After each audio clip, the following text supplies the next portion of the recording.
to World News. Today we are going to interview my mom and her life journey.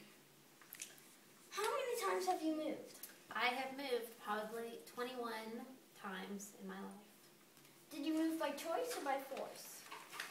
Well, none of the moves were really up to me. At first they were because of my father, your grandfather, and his jobs that he was taking around the world, and so we were moving. And then it was because of your dad, my husband. After graduate school, when we got married, we moved to several countries, I guess 7 different countries.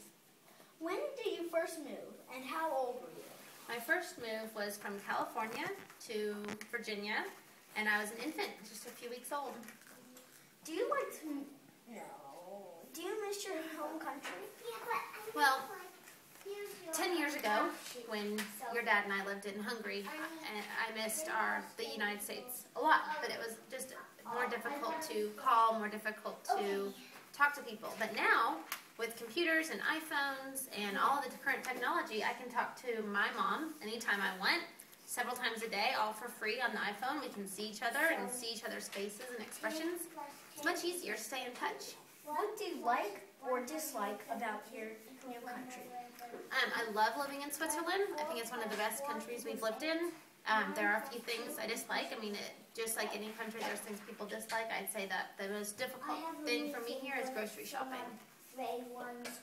What were your favorite places you've lived in? My favorite place would have to be Brazil. I loved living in Rio de Janeiro. It was a really amazing place. I also like New York City. It was a really Do you great... live with children in those places? So I lived with you in Brazil when you were basically just born until you were about 2. And then in New York City, I lived with you and your little brother. He was born there.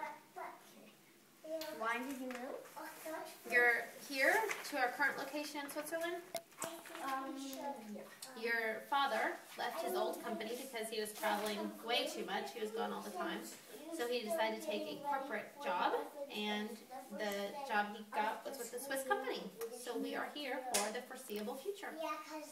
Thank you for watching World News. That's all. See you next time.